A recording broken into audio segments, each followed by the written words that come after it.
அத்தனை பேரும் அல்லும்படி 6 முதல் 60% வரை ஆடி தள்ளுபடியுடன் சூப்பர் சரவணா ஸ்டோர்ஸ். ஹாலிடேஸ்னாலே அது நம்ம ஜிடி ஹாலிடேஸ் தான். GT holidays, South India's #1 travel brand. You know you are special when you're with GT Holidays. Vaiko புத்தக வெளியீட்டு விழாவில் தமிழக முதல்வர் பங்கேற்காத பின்னணி என்ன அப்படிங்கிறது குறித்து பல தரப்புலையும் பல விதமாக அலசி ஆராயப்படுகிறது. அதனுடைய உண்மையான பின்னணி என்ன? வைகோ சொன்னபடியே முதல்வர் வந்தால் அங்கே டெல்லியில் அதிக கூட்டம் கூடும், அதனால தான் இந்த விழாவில் முதல்வர் பங்கேற்கலை அப்படிங்கிறது தான் உண்மையா, அல்லது வேறு சில காரணங்கள் இருக்கா? இருந்தால் அது என்ன மாதிரியான விஷயங்களாக இருக்குது அப்படிங்கிறது தொடர்பாக பார்க்கலாம். இன்னொரு புறம் அதிமுகவிலிருந்து பல முன்னாள் எம்எல்ஏக்களையும் பல அமைச்சர்களையும் பல இன்னாள் எம்எல்ஏக்களையும் தங்கள் பக்கம் இழுத்துக்கொண்ட தாவேக்காவால் திமுகவிலிருந்து பெயர் சொல்லும்படியான ஒரு பெரிய பிரபலத்தையோ அல்லது ஒரு முக்கிய நபரையோ இழுக்க முடியலையே அப்படிங்கிற ஒரு பார்வை இருந்து வந்த நேரத்தில் இந்த முறை ஒரு பெரிய ஒரு நபர் திமுகவிலிருந்து தாவேக்காவுக்கு நகர இருக்கிறார். அவர் முன்னாள் அமைச்சர், முக்கிய பிரமுகர் அப்படிங்கிற பல விஷயங்களும் பேசப்படுது. ஓபிஎஸ் தான் அந்த லிஸ்ட்டில் இருக்கிறது. உண்மையிலேயே அவர் அதற்கான நகர்வுகளை செய்கிறாரா? உண்மையான பின்னணி என்ன அப்படிங்கிற தொடர்பாக பேசலாம். Welcome to sensation.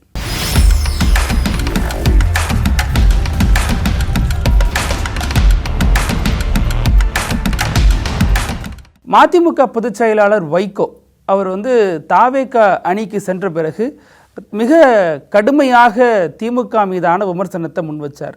அதை தாண்டி இன்னொரு கட்டம் மேலே போயிட்டு தன் கூட இருக்கிற கட்சிகளையும் விமர்சித்தார். யாருக்காக அப்படின்னா தமிழக முதல்வர் விஜய்க்காக. ஏன் இந்த விமர்சனத்தை முன்வைக்கிறார் அப்படின்னா தன்னுடைய ஒரு நியாயத்தை சொல்கிறதுக்காகவும் தான் ஒரு அணியில் இருக்கும் பொழுது அந்த அணியில் நடக்கக்கூடிய பிரச்சனைகளை பொதுவெளியில் பேச மாட்டேன், உள்ளபடியே பிரச்சனைகள் இருந்தால் கூட அமைச்சரையோ முதல்வரையோ சந்தித்து தான் பேசுவேன், இதுதான் என்னுடைய வழக்கம். ஒரு அணியில் இருக்கும் பொழுது அந்த அணியினுடைய ஒழுங்கை நம்ம காப்பாற்றணும், அதனால் யாரும் பொதுவெளியில் விமர்சிக்காதீங்க அப்படின்னு சொன்னாலும் அவரது விமர்சனம் அப்படிங்கிறது முழுக்க முழுக்க விசிகாவை நோக்கியே இருந்துச்சு அப்படின்னு தான் பல விமர்சனங்கள் கடந்த காலங்களில் இருந்துச்சு. விஷக்கணைகளை கடந்த ஆட்சி காலத்தில் பொழிஞ்சிங்களா? இந்த ஆட்சி காலத்தில் மட்டும் ஏன் இவ்வளோ விஷக்கணைகளை பேசுகிறீங்க? கூடவே இருக்கிற கூட்டணி கட்சிகள் இதை செய்யலாமா? நாளொரு மேனி பொழுதொரு வண்ணமும் விமர்சனம் செய்யலாமா அப்படிங்கிற மாதிரி கடுமையான விமர்சனத்தை கூட்டணி கட்சிகள் மீதும் வச்சார். தாவேகா அரசுக்கு தான் ஒரு கேடயமாக இருப்பேன் அப்படிங்கிற விஷயத்தையும் சொல்லியிருந்தார். இதனால் திமுக மதிமுக இடையில மிகப்பெரிய அளவில் விமர்சனங்கள் வெடிச்சிச்சு. கடுமையான வாத பிரதிவாதங்கள் ரெண்டு தரப்புலையும் நடந்துச்சு. அவர் திமுகவில் கலெக்ஷன், கரப்ஷன், கமிஷன் எல்லாமே நடந்துச்சு அப்படின்னு வைகோ சொன்னார். இவங்க தரப்பில் அவ்வளோ உண்மையாக இருந்தால் உங்கள் 2 எம்எல்ஏக்கள்லையும் அவங்க கூட இல்லை அப்படிங்கிற விமர்சனத்தை வச்சாங்க. அந்த 2 எம்எல்ஏவையும் திமுக அபகரிச்சிருச்சு அப்படின்னு மதிமுகவினர் பார்வையை வச்சாங்க. இது ஒரு புறம் போயிட்டு இருக்க வைகோ ஏன் இவ்வளவு தீவிர விசுவாசியாக மாறிவிட்டார் அப்படிங்கிற கேள்வியையும் திமுகவினர் எழுப்பினாங்க. அதெல்லாம் எங்கள் உட்கட்சி மேட்டர், நீங்கள் எங்களை சரியாக மதிக்கலை, எங்களை முறையாக எங்களுக்கான மரியாதை நீங்கள் தரலை, அதனால தான் நாங்கள் இந்த முடிவை நோக்கி நகர வேண்டியதாகிடுச்சு அப்படின்னு வைகோ சொல்லியிருந்தார். அவரது மகனும் திருச்சி எம்பியுமா இருக்கக்கூடிய துரை வைகோ கூட பீடை ஒழிந்தது அப்படிங்கிற பொருளில் திமுக மீதான விமர்சனத்தையும் வச்சுருந்தார். இப்போ இந்த நேரத்தில் வைகோவை கடுமையாக விமர்சித்திருந்தார் முன்னாள் வைகோவின் தளபதியும் இந்நாள் விஜயின் தளபதியுமாக இருக்கக்கூடிய நாஞ்சில் சம்பத். அவர் என்ன சொல்கிறாரு? கட்சியினுடைய கொள்கை பரப்பு செயலாளர் அவர் சொல்லக்கூடிய ஒரு ஸ்டேட்மெண்ட் அப்படிங்கிறது கட்சியினுடைய ஸ்டேட்மெண்ட்டாக தான் பார்க்கப்படும். அவர் சொல்கிறாரு வைகோ எங்கள் கட்சி தலைவரோட காலடியில் விழுந்து கிடக்கிறாரு அப்படிங்கிற விஷயத்த சொல்கிறாரு. இதற்கு மதிமுக பெரிய அளவில் ரியாக்ட் பண்ணலை. சரி, மதிமுக ரியாக்ட் பண்ணலை அப்படின்னா விஜய் ரியாக்ட் பண்ணியிருப்பாரு. ஏன்னா விஜய்க்காக பரிந்து பேசக்கூடிய ஒரு தலைவராக வைகோ இருக்கிறார். விஜய்க்காக பல விமர்சனங்களை சந்திக்கக்கூடிய தலைவராக இருக்கிறார். விஜய்க்காக பலரையும் பகைத்து கொள்ளக்கூடிய ஒரு தலைவராகவும் அவர் இருக்கிறார். அப்போ அப்பேற்பட்ட ஒரு தலைவர் நம்ம கட்சி சேர்ந்த ஒருத்தர் விமர்சிச்சுட்டாரு, அப்போ அவர் மீது நடவடிக்கை எடுக்கணும் இல்லையா? விஜய் அதை எடுப்பார் அப்படின்னு மதிமுகவினர் எதிர்பார்த்து காத்திருந்தாங்க. ஆனால் அதில் ஏமாற்றம் தான் மிஞ்சிச்சு. நாஞ்சில் சம்பத் மீது நடவடிக்கை எடுக்கப்படலை. பொதுவெளியில் இந்த விஷயம் இன்னமும் அப்படியே இருக்குது. அப்படின்னா தாவேக்காவினுடைய நிலைப்பாடு அப்படிங்கிறது வைகோ குறித்த பார்வை அப்படிங்கிறது நாஞ்சில் சம்பத் சொன்னபடி தான் இருக்கிறதா? அது இல்லைன்னா நடவடிக்கை எடுத்திருக்கணுமே அப்படிங்கிற ஒரு கேள்வி இன்னமும் அந்தரத்தில் தனியாக தொங்கிட்டு இருக்கு. இது ஒரு புறம். வைகோ அவமதிக்கப்பட்டு விட்டார், வைகோவை தாவேக்கா அவமதிச்சிருச்சு, நாஞ்சில் சம்பத் மூலமாக இந்த அவமரியாதை நடந்துடுச்சு அப்படிங்கிற ஒரு பார்வை இருக்குது. இன்னொரு பார்வை என்ன அப்படின்னா உடனடியாக வைகோ வேறொரு திட்டம் ரொம்ப நாளாக பிளான் பண்ணிட்டு இருக்காரு. அவருடைய நாடாளுமன்ற உரை வைகோ நாடாளுமன்றத்தில் புலி அப்படின்னு அழைக்கப்படுபவர். அவர் வந்து mister Rajiv Gandhi where are you running அப்படின்னு கேட்டவர். ராஜீவ்காந்தி எங்கே ஓடுகிறீர்கள் அப்படின்னு கேட்ட ஒரு துணிச்சலான தலைவர். அவருடைய நாடாளுமன்ற உரைங்கிறது முக்கியத்துவம் வாய்ந்தது. ஈழம் குறித்து, ஸ்டெர்லைட் குறித்து, இப்படி தமிழ்நாட்டின் நலன் சார்ந்தும் இந்திய நலன் சார்ந்தும் பல விஷயங்கள் பேசியிருக்கிறாரு அப்படிங்கிற ஒரு பார்வை இருக்குது. அவருடைய வரலாறும் அப்படி தான் இருக்குது. கிட்டத்தட்ட 30 வருஷத்துக்கு மேலாக நாடாளுமன்ற உரையாற்றி இருக்கிறாரு வைகோ. பல பிரதமர்களை பார்த்துருக்காரு. பல ஆட்சி காலத்திலையும் கடுமையான விமர்சனங்களை முன் வச்சு பல பிரதமர்களையும் விமர்சனம் செஞ்சுருக்காரு. அப்போது இந்த பேச்சு அப்படிங்கிறது முக்கியமான ஒன்று இல்லையா? அப்போ நாடாளுமன்றத்தில் வைகோ அப்படிங்கிற அந்த ஸ்பீச்சு கிட்டத்தட்ட 4 வால்யூமாக ஆங்கிலத்தில் வெளியிடுறதுக்கான ஏற்பாடுகளை பண்ணியிருந்தார். அதில் தான் ஒரு சிக்கல் வந்துடுச்சு. அவர் என்ன சொல்லியிருந்தார், ஃபஸ்ட்டு நம்ம வந்து அதற்கான ஏற்பாடுகளை முன்னாடி கேரளாவுக்கே போயிட்டு வந்தார். அந்த முன்னேற்பாடுகள்லாம் அங்கேருந்து தொடங்குனுச்சு. திமுக ஆட்சி காலத்திலே அதற்கான ஏற்பாடுகள் பண்ணார். ஆனால் ஆட்சி மாறி கூட்டணி மாறின பிறகு வைகோ வந்து விஜய் வச்சு வெளியிடலாம் அப்படின்னு ஒரு திட்டத்துக்கு வர்றார். ஏன்னா விஜய் வைகோவுக்கு அதீத முக்கியத்துவம் கொடுக்குறாரு. வெற்றி பெற்ற பிறகு வைகோவை போய் வீட்டில் பார்க்கறது, அப்புறம் அவரை சந்தித்து 1 மணி நேரத்திற்கு மேலாக பேச்சுவார்த்தை நடத்துறது, இதெல்லாம் வைகோவுக்கு ஒரு பூஸ்டாக மாறினுச்சு. அதற்கப்புறம் வைகோ என்ன செய்கிறார் அப்படின்னா, இதை வந்து நம்ம இவரை வச்சு வெளியிடலாம், ஆனால் பெற்றுக்கொள்கிறது யார், வாங்கிறது யார், இந்த மாதிரி நிறைய விஷயங்கள் பேசப்பட்டுச்சு. ஃபஸ்ட்டு துணை குடியரசுத் தலைவர் சிபி ராதாகிருஷ்ணன் வெளியிட முதல்வர் பெற்றுக்கொள்வார் அப்படிங்கிற மாதிரி பேசப்பட்டுச்சு. அதற்கடுத்து ராகுல் காந்தி வெளியிட முதல்வர் விஜய் பெற்றுக்கொள்வார் அப்படிங்கிற மாதிரி பேசப்பட்டுச்சு. இதில் 2 விஷயம் நடக்காமல் போயிடுச்சு. சிபி ராதாகிருஷ்ணன் இவர் நேரம் கேட்டு அவரும் ஓகே சொல்லி, ஆனாலும் ராகுல் காந்தி வச்சு வெளியிடுறப்ப அவர் என்ன பண்ணுறது அப்படிங்கிறதுனால சிபி ராதாகிருஷ்ணன் இவர் ஒதுக்கினதாக ஒரு சோர்ஸ் சொல்லுது. இன்னொரு சோர்ஸில் என்ன தகவல் சொல்லப்படுது அப்படின்னா, அப்படிலாம் இல்லை, சிபி ராதாகிருஷ்ணன் இதுக்கு வந்து எப்படி ஒத்துப்பார், அவர் முழுக்க முழுக்க பிரதமர் மோடியை விமர்சிச்சல்லவா கடந்த 5 ஆண்டுகள்லையும் அவர் எம்பியாக இருந்த காலங்களில் கடுமையான விமர்சனத்தை முன் வச்சல்லவா பேசியிருக்காரு. அவருக்கு எதிராக எப்படி வந்து அவருக்கு எதிராக பேசின ஒரு உரையை அவர் கட்சி சார்ந்த ஒரு நபர், இப்போ துணை குடியரசுத் தலைவராக இருக்கலாம், ஆனாலும் அவர் கட்சி சார்ந்த ஒரு நபராக இருக்கக்கூடிய சிபி ராதாகிருஷ்ணன் எப்படி வெளியிட முடியும் அப்படிங்கிற ஒரு விமர்சன பார்வை வந்துச்சு. அதனால தான் அவர் கலந்துக்கல அப்படின்னு ஒரு விஷயம் சொன்னாங்க. இப்போ விஜய் ஏன் இந்த நிகழ்ச்சியில் கலந்துக்கல அப்படிங்கிற விஷயந்தான் முக்கியமாக பார்க்கப்படுகிறது. விஜய் கலந்துக்காததன் பின்னணி என்ன அப்படின்னு நம்ம இது தொடர்பாக பேசும் பொழுது என்ன தகவல் சொல்லப்படுது அப்படின்னா, 2 காரணங்கள் முக்கியமான விஷயம். ஒன்று, விஜய் பங்கேற்கக்கூடாது அப்படிங்கிற ஒரு அழுத்தம் பாஜக தரப்பில் தரப்பட்டதாக சொல்லப்பட்டுச்சு. ஏன் பாஜக அதுக்கு ப்ரெஷர் பண்ணணும் அப்படின்னா, ராகுல் காந்தியோட கூட்டணி வைத்ததையே பாஜக விரும்பலை.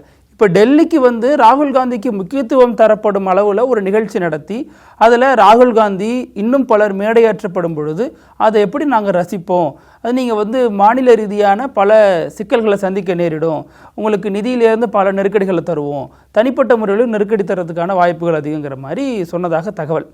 அதனால் விஜய் தயங்கியிருக்காரு. பாஜகவுக்கு இது பிடிக்கல. ஏன்னா பாஜகவுக்கு பிடிக்காத எதையும் இது வரைக்கும் ஒரு செஞ்சதில்லை, இது பிடிக்காதனால இதை விஜய் செய்யலை அப்படின்னு ஒரு விஷயம்.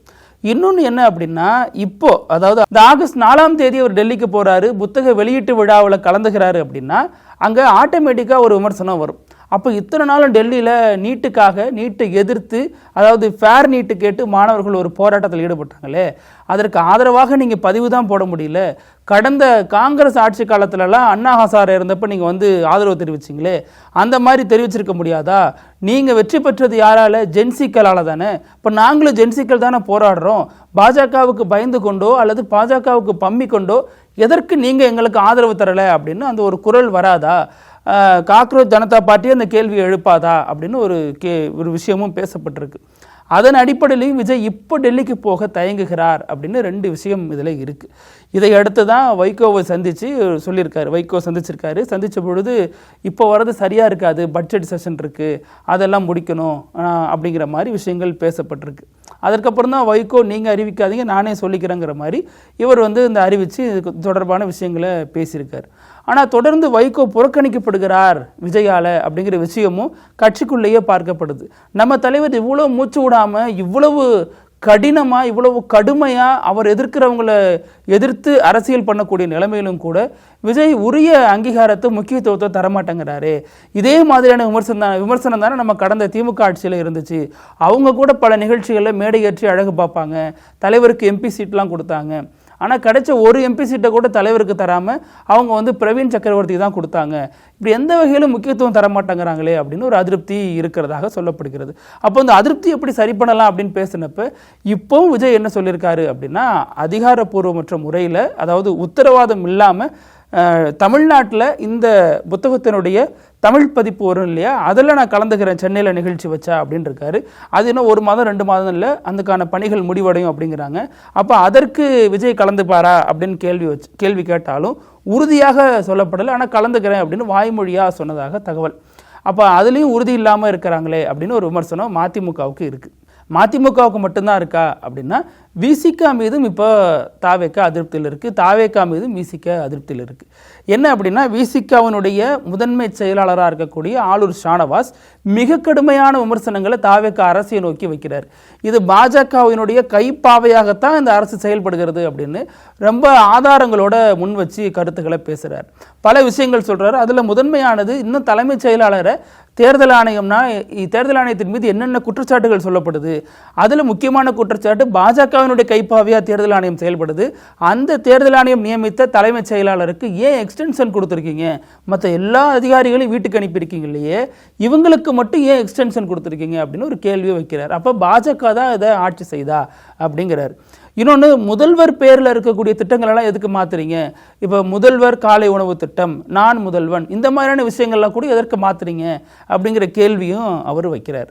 அதற்கு அடுத்து என்ன முக்கியமான கேள்வி வைக்கிறார் அப்படின்னா, தமிழ்தாய் வாழ்த்து. இந்த தமிழ்தாய் வாழ்த்தில் நீங்கள் பதவியேற்ற விழாவிலிருந்து பல விழாவிலையும் 3ஆவதாக பாடப்படுறதோட பின்னணி என்ன? நீங்கள் என்ன அதை எதிர்த்து கடுமையாக கண்டிச்சிட்டீங்க? என்ன பெரிய அளவில் களமாடிட்டீங்க?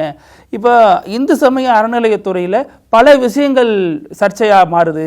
கடந்த திமுக ஆட்சி காலத்தில் இந்த மாதிரியான சர்ச்சைகள் வந்திருந்தா இதே மாதிரி தான் நீங்கள் பாராட்டிகிட்டு இருந்திருப்பீங்களா? இந்து சமய அறநிலையத்துறை வேண்டாம், அதை வந்து கோவில்களுக்கே ஒப்படைங்க அப்படின்னு தானே உங்கள் பிரச்சாரமாக வச்சுருந்தீங்க. இன்றைக்கி அந்த இந்து சமய அறநிலையத்துறையை பாராட்டி வானதி சீனிவாசன் எப்படி பேசுகிறாங்க அப்படின்னு இன்னொரு பார்வையும் ஆளூர் ஷானவாஸ் வைக்கிறார். அப்போ இது விசிகாவினுடைய நிலைப்பாடாக இருக்குது.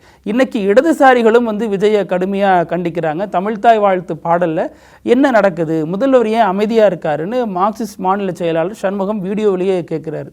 வர சட்டமன்ற பட்ஜெட் கூட்டத்தொடரில் இது தொடர்பாக சட்டம் இயற்றுங்க, தமிழ்தாய் வாழ்த்துக்கு முக்கியத்துவம் தரணும் அப்படின்னு அவர் குரலில் சொல்கிறார். இந்திய கம்யூனிஸ்ட் கட்சியினுடைய மாநில செயலாளர் வீரபாண்டியன் இன்னைக்கு எதிர்க்கட்சி தலைவர் உதயநிதி ஸ்டாலினோட கலந்துக்கிட்டு ஒரு நிகழ்ச்சியில் பங்கேற்கிறாரு. முதுபெரும் தலைவராக இருந்து மறைந்த நல்லக்கண்ணு ஐயாவினுடைய சிலை திறப்பு விழாவில் பங்கேற்கிறாங்க. அந்த விழாவில் இருவரும் என்ன சொல்கிறாங்க அப்படின்னா, இவர் அவரை புகழ்கிறாரு, அவர் இவரை புகழ்கிறாரு, எங்களுக்கு எப்போவுமே திமுக அதிமுக தாவேக்கால நேச சக்திகள் தான் அப்படின்னு வீரபாண்டியன் சொல்கிறாரு. அதுபோக அப்பா எப்படி இருக்காங்கன்னு கேட்டேன் அப்படிங்கிற விஷயத்தையும் சொல்கிறாரு. இந்த சைடு உதயநிதி ஸ்டாலின் எப்போவுமே இவங்களுக்கு நேச சக்தியாக தான் இருக்காங்க நான் நம்புகிறேன் அப்படிங்கிற விஷயத்தையும் சொல்கிறாரு. அதே நேரம் கூட்டணி இன்னும் அமையலை அப்படிங்கிற விஷயத்தையும் வீரபாண்டியன் சொல்கிறாரு. இதைத்தான் ஷானவாஸ் சொல்லியிருந்தார். தமிழ்நாட்டில் இந்தியா கூட்டணின்னு ஒன்று இல்லை, அதை அமைக்கிறதுக்கு காங்கிரஸ் திணறிட்டு இருக்கு அப்படின்னாரு. இன்னைக்கு அதே ஸ்டேட்மெண்ட்டை வலுவாக்குற மாதிரி இந்திய கம்யூனிஸ்டோட மாநில செயலாளர் வீரபாண்டியன் என்ன சொல்கிறாருன்னா, தமிழ்நாட்டில் இன்னும் இந்த கூட்டணி உருவாகலை, நாங்கள் எந்த கூட்டணியிலும் இல்லை அப்படிங்கிறார். ஏன்னா விஜய் தரப்பில் எந்த கூட்டணியும் இருக்கிறதாக இன்னும் அனௌன்ஸ் பண்ணப்படலை. வேகமாக திமுகவிட்டிருந்து கூட்டணிகளை தன் பக்கம் இழுத்த தாவேகா எல்லாரையும் தன் பக்கம் வச்சுக்கிட்டு சைலண்ட் ஆக்கிட்டாங்க. அந்த கூட்டணிக்கு இன்னும் வடிவம் தரலை, இன்னும் அது ஒரு முழு வடிவம் பெறலை அப்படிங்கிற விஷயமும் பார்க்கப்படுது. அப்போ தாவேக்காவோட கூட்டணியில் இருக்கிற எல்லோருமே அதிருப்தியில் தான் இருக்காங்களா, இன்னும் கூட்டணியே நாங்கள் இல்லை அப்படிங்கிற மாதிரி தான் பேசுகிறாங்களே அப்படிங்கிற விஷயமும் பார்க்கப்படுகிறது. இப்படி தாவேக்கா கூட்டணி கட்சிகளில் பல சலசலப்புகள், பல அதிருப்திகள் அங்கங்கே தென்பட தொடங்கி இருக்கு. அது வரைக்கும் நாம் அமைதியாக இருப்போம் அப்படின்னு திமுகவும் இதில் ரொம்ப அமைதியாகவே காய் நகர்த்துறாங்க அப்படிங்கிற விஷயமும் சொல்லப்படுது. ரெண்டாவது, இந்த புத்தக வெளியீட்டு விழாவை பொறுத்த வரைக்கும் இப்போ ராகுல் காந்தி வெளியிட அதை உத்தரப்பிரதேச முன்னாள் முதல்வர் அகிலேஷ் யாதவ் பெற்றுக்கொள்கிறார். இந்த விழாவில் அன்புமணி, திருமாவளவன், கோமா தேக தலைவர் ஈஸ்வரன் உள்ளிட்ட பலரும் பங்கேற்கிறாங்க அப்படின்னு அழைப்புதலில் சொல்லப்பட்டிருக்கு. அப்போ அன்புமணி, திருமாவளவன் 2 பேர்லையும் ஒரு மேடை ஏற்றுறதன் மூலமாகவே அது வந்து எவ்வளோ பெரிய மேடையாக மாறும் அப்படிங்கிறத புரிஞ்சுக்க முடியுது. இப்போ தாவேக்காவோட திருமாவளவன் கட்சியை சேர்ந்த வன்னியரசு அமைச்சராக இருக்கிறார். அன்புமணி ரொம்ப இணக்கத்தை காட்டுறார். அப்போ 2 பேரும் ஒரே மேடையில் வர்றது கூட கூட்டணிக்கான அஸ்திவாரமாக இருக்குமா அப்படிங்கிற கேள்வியும் எழுப்புது. திமுக கூட்டணியில் இருக்கக்கூடிய ஈஸ்வரன் இங்கே வந்து பேசப்போகிறார் அப்படிங்கிற விஷயமும் இதில் பார்க்கப்படுது. அதனால் டெல்லியில் பாஜக கொடுத்த ரெட் சிக்னலால் தான் முதல்வர் விஜய் புத்தக வெளியீட்டு விழாவில் பங்கேற்கலை அப்படிங்கிற விஷயம் நமக்கு கிடைச்சிருக்கு. அதே மாதிரி தாவேக்காவை பொறுத்த வரைக்கும் அதிமுகவில் இருக்கக்கூடிய பல முக்கியஸ்தர்களும் இந்த பக்கம் எடுத்துகிட்டு வந்துட்டாங்க. பல முன்னாள் எம்பிக்கள், பல முன்னாள் மாவட்ட செயலாளர்கள், பல முன்னாள் அமைச்சர்கள், பல இன்னாள் எம்எல்ஏக்கள்னு எல்லோரையும் அழைச்சிட்டு வந்துட்டாங்களே, என்ன பின்னணி அப்படின்னா குதிரை பேரம் அப்படிங்கிற குற்றச்சாட்டை திமுக வைக்குது. இதெல்லாம் பேசப்பட்டு கொண்டிருக்கிற நேரத்தில் தான் இன்னொரு கேள்வி வந்துச்சு. பார்த்தீங்களா, திமுகலேருந்து யாரையுமே அழைக்க முடியல, முகம் தெரியாத நபர்களை தாவேக்கா பக்கம் அழைக்கலாம், வேணா ஒன்றிய செயலாளர் சிலரை அழைக்கலாம். அடிப்படையில் திமுகங்கிறது ஒரு கொள்கை ரீதியான ஒரு இயக்கம், இங்கிருந்து எப்படி முக்கியஸ்தர்கள் யாரையுமே வரமாட்டாங்க அப்படின்னு சொன்ன நேரத்தில் தான் ஜெகத் ரட்சகனுடைய மகன்லாம் போய் சேர்ந்ததை பார்க்க முடிஞ்சு.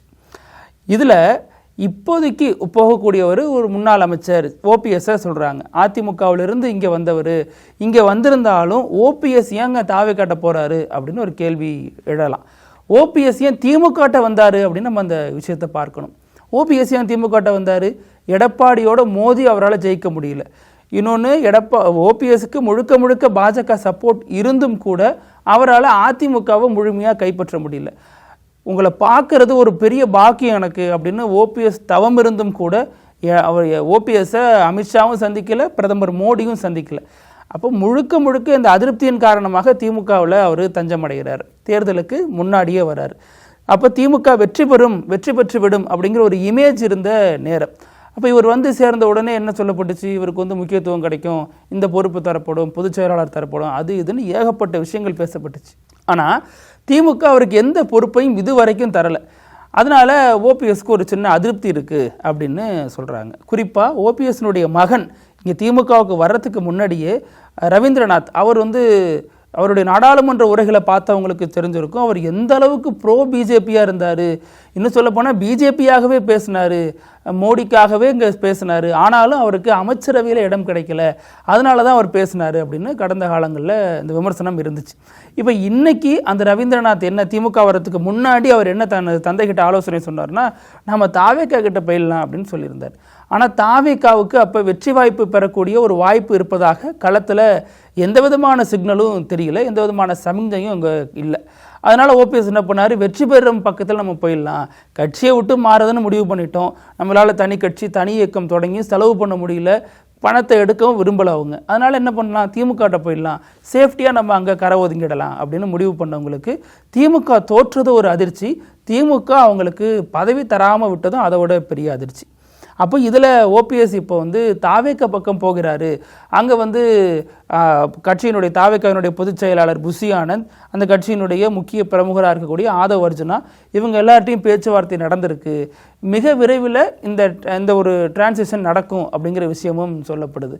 அப்போ நாம் விசாரித்த வரைக்கும் என்ன விஷயம் பேசப்படுது அப்படின்னா, ஓபிஎஸ் அங்கே போகிறதுல ஒன்றும் பெரிய விஷயம் கிடையாது, அவருக்கு ஒன்றும் பெரிய கொள்கை பிடிப்பெல்லாம் கிடையாது. பாஜகவில் இருந்தார், திமுகவில் வந்தார். பாஜகவில் இருந்தாருன்னா பாஜகவினுடைய பிடியில் தான் இருந்தார் அவர்.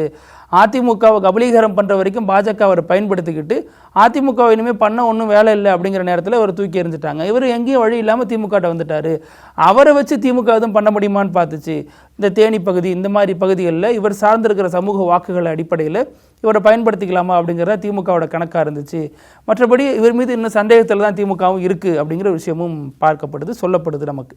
அப்போ இதில் கூடுதலாக என்ன இன்னொரு விஷயம் இருக்குது அப்படின்னா, இப்போதைக்கு அவர் அங்கே போனார்னா மட்டும் என்ன கிடச்சிரும் தாவேக்காவில், திமுகவில் ஒன்றும் கிடைக்கல, இது நாள் வரைக்கும் தாவேக்காவில் போய் சேர்ந்தவங்களுக்கு என்ன கிடச்சிருக்கு அப்படிங்கிற விஷயம் இருக்குது. சி விஜயபாஸ்கர் போனார், எம்ஆர் விஜயபாஸ்கர் போனார், கடம்பூர் ராஜு போனார், இன்னும் பல முக்கிய தலைவர்கள் பலரும் வந்து போயிருக்காங்க. எலெக்ஷன் முன்னாடி போன அதிமுகவை சேர்ந்தவர்களுக்கு தான் அங்கே பொறுப்பு வழங்கப்பட்டிருக்கு. செங்கோட்டையனாக இருக்கலாம், சபாநாயகராக இருக்கலாம், இவங்க எல்லாருமே எலெக்ஷனுக்கு முன்னாடி போனவங்க. எலெக்ஷன் பின்னாடி போனவங்க யாருக்குமே பொறுப்பு வழங்கப்படலை. சமீபத்தில் போய் சேர்ந்த புகழேந்தி உட்பட யாருக்குமே அந்த ஒரு வாய்ப்புங்கிறது தரப்படலை தாவேக்கால. இந்த ஒரு அதிருப்தி அங்கே நிலவரப்ப ஓபிஎஸ் மட்டும் போய் என்ன செய்ய போகிறார் அப்படிங்கிற கேள்வி வரும். அப்போ தான் அங்கே இன்னொரு விஷயம் நமக்கு சொல்லப்படுது, ஏங்க இது உங்களுக்கே தெரியுதுன்னா அவருக்கு தெரியாதா என்ன அப்படின்னு கேட்குறப்ப, அவரும் அங்கே போகணும் அப்படிங்கிறது இப்போதைய நிபந்தனை கிடையாது. அவர் மைண்டில் அது இருக்கலாம், ஆனால் இப்போதைக்கு அவர் போகிறதுக்கான வாய்ப்பு கம்மி. ஏன் அப்படின்னா அவர் தனக்கு பொறுப்பு தரலை திமுக, தான் அதிருப்தியில் இருக்கிறேன் அப்படிங்கிறத உணர்த்த தான் இப்படி ஒரு தகவலை கசிய விடுறாரு.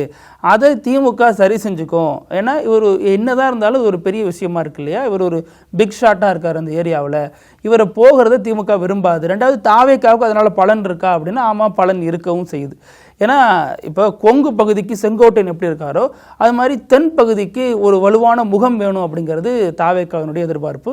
அங்கே அவங்களால பெரிய அளவில் சோபிக்க முடியல. அப்போ ஓபிஎஸ் வருவதன் மூலமாக அந்த இழந்த செல்வாக்கு அந்த பகுதிகளை நம்ம மீட்டெடுத்துடலாம் அப்படிங்கிறது இவங்களுடைய கணக்காக இருக்குது. அப்போ அந்த அடிப்படையில் ஓபிஎஸ்க்கு ஒரு முக்கியத்துவம் தாவேக்கா கொடுக்கறது உண்மைதான். இப்போதைக்கு போகிறதுனால என்ன பலன் வந்துட போகிறது, ஏதாவது ஒரு வேலிடான பொறுப்பு பதவி இதை கன்ஃபார்ம் பண்ணிக்கிட்டு தான் இவர் அங்கே போவார். அதன் அடிப்படையில் தான் இதையும் பார்க்க வேண்டியதாக இருக்குது. திமுக கிட்ட முதல் விஷயம் எனக்கு பொறுப்பு கொடுங்கன்னு கேட்கறது. ரெண்டாவது தாவேக்கா போகிறதுங்கிறது உறுதியானால் கூட அதற்கு பின்னணியில் எனக்கு இந்த பதவி வேணும் பொறுப்பு வேணும் கன்ஃபர்மேஷன் இல்லாமல் போக மாட்டார். அவரது மகன் பதவி இல்லாமல் இருக்க மாட்டார், எப்படியாவது அமைச்சராகலான்னு பார்த்தாரு. அப்போது பாஜக விடலை. இந்த முறை அவருக்கு எம்எல்ஏ சீட்டு கூட திமுக தரலை. அந்த ஒரு அதிருப்தியெல்லாம் அவர் மகனுக்கு இருக்குது. அதை வச்சு தான் நம்ம இதையும் பார்க்க வேண்டியதாக இருக்குது அப்படிங்கிற தகவலும் சொல்லப்படுது. இதில் ரவீந்திரநாத்துக்கு ஒரு வாய்ப்பு இருக்குது. 2029 நடக்கக்கூடிய நாடாளுமன்ற தேர்தலில் அவருக்கு ஒரு எம்பி சீட்டு தரத்துக்கான பேச்சுவார்த்தைகளும் போயிட்டுருக்கு அப்படின்னு செய்திகள் பலவிதமாக பேசப்படுது. ஆனாலும் நமக்கு கிடைத்த தகவல் படி ஓபிஎஸ் இப்போதைக்கு திமுகவுக்கு இந்த மெசேஜை உணர்த்தணும், என்னுடைய அதிருப்தியை நான் சொல்கிறேன் அப்படிங்கிற மாதிரி தான் தகவலை கசிய விட்டுருக்காரு அப்படின்னு தகவல் கிடைக்கிது. பொறுத்திருந்து பார்க்கலாம், அரசியல் எது வேணாலும் நடக்கலாம். இப்போ நிகழ்ச்சியினுடைய இறுதி பகுதி இப்படியெல்லாமா நடக்கும் அப்படிங்கிற இந்த செய்திக்கு அளவெடுத்து தச்ச மாதிரி ஒரு செய்தி, ஒரு சம்பவம் நடந்திருக்கு. எங்கே நடந்திருக்கு அப்படின்னா சேலம் மாவட்டம் ஆத்தூர் பக்கத்தில் இருக்கிற கொத்தாம்பாடி அப்படிங்கிற ஒரு கிராமத்தில் தான் அந்த சம்பவம் நடந்திருக்கு. அந்த கிராமத்தில் இருக்கிற பெண் ஒருவருக்கு ஒரு ஃபோன் வருது. அந்த ஃபோன் எடுத்துகிட்டு ஹலோ சொல்லுங்கள் சார் அப்படின்னப்ப, நான் தாசில்தார் பேசுகிறேம்மா, ஒரு புதுவிதமான நோய் நம்ம கிராமத்தில் பரவிட்டு இருக்கு, தலைமுடி வழியாக தான் அந்த நோய் உடம்புல பரவுதான், அது ரொம்ப ஆபத்தான நோய், கொரோனாவோட ஆபத்தான நோய். அப்போ என்ன பண்ணுறீங்க, நீங்கள் டக்குன்னு மொட்டை அடிச்சிருங்க. மொட்டை அடிச்சிட்டிங்கன்னா ஊக்குவிக்கிறதுக்காக நாங்கள் உங்களுக்கு பெண்களுக்கு 15,000 ஆண்களுக்கு 6,000 தரதாக இருக்கும்.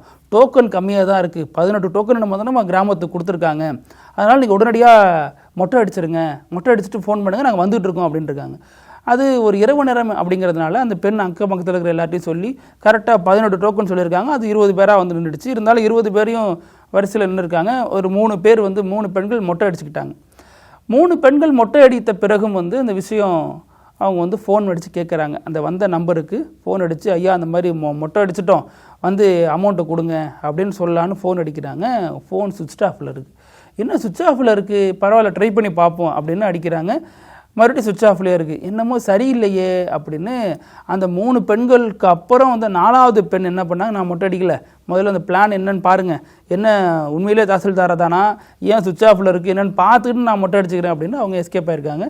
அதுக்கப்புறம் யாரும் மொட்டை அடிக்கலை. அதுக்கப்புறம் அவங்க பெண்கள் போலீஸார்கிட்ட புகார் கொடுத்துருக்காங்க. இந்த மாதிரி நடந்திருக்கு ஐயா, எதுக்கு மொட்டை அடிக்க சொன்னாங்க, தாசில்தார்னு சொன்னாங்க அப்படிங்கிறப்ப, என்னம்மா சுவிட்ச் ஆஃபுங்கிறீங்க அப்படின்னு சொல்லிட்டு போலீஸார் குறித்து டீட்டெயிலாக விசாரிச்சிருக்காங்க. அவர் அரியலூர் பக்கத்தில் இருக்கிற ஜெயங்கொண்டம் மேட்டுக்குப்பம் பகுதியை சேர்ந்தவர் தான் சதீஷ்குமார். 40 வயசு ஆகுது அவருக்கு. அவர் என்ன பண்ணுறாரு, இது மாதிரி ரேண்டமாக நம்பர் போடுறாரு. ஒரு 10 நம்பர் ரேண்டமாக போட்டு பேராசை பிடிச்சவங்கள நாங்கள் ப்ராங்க் பண்ணுறேன் அப்படின்னு இன்ஸ்டா ரீல்ஸ் சம்திங் இந்த மாதிரி ஏதோ ஒன்று பார்த்துட்டு அவர் இந்த மாதிரி பண்ணியிருக்கிறதாக தகவல். அப்புறம் அவரை கைது பண்ணியிருக்காங்க போலீஸார். எப்படியெல்லாம் பண்ணுறாங்க பாருங்கள். ஒரு ரேண்டமாக நம்பரை போட்டு இது வேறு ஏதாவது ஒரு பின்விளைவுகளை ஏற்படுத்தியிருந்தால் வருமா, இதெல்லாமா ப்ராங்க்கு, இப்படி இல்லாமல் ப்ராங்க் பண்ணணும் அப்படின்னு சமூகத்தில் இது ஒரு கொந்தளிப்பாக இருக்குது. மற்றவங்கள முட்டாளாக்குறதுங்கிறத தாண்டி நம்புறவங்களை ஏமாத்துறது அல்லது மோசடி செய்கிறது, இதனுடைய நோக்கம் என்ன அப்படிங்கிறது குறித்தும் போலீஸார் தீவிரமாக விசாரிச்சுட்டு வராங்க. இதே மாதிரி நாளைக்கும் பல செய்திகளோடு சந்திக்கலாம். நன்றி. நக்கீரன் டிவிக்கு சப்ஸ்கிரைப் செய்யுங்கள். உங்கள் ஆதரவே எங்கள் பலம். ஆசிரியர்களுக்கு நண்பனாகவும் மாணவர்களுக்கு ஆசானாகவும் திகழும் தேர்வு வழிகாட்டி. ஒவ்வொரு பாடத்திற்கும் அனுபவமிக்க ஆசிரியர்களின் துல்லியமான தெளிவான விடைகள். CNC இருக்கு, தேர்வு பயம் எதற்கு? இது தீரன் பப்ளிஷிங் ஹவுஸ் விற்பனை வெளியீடு.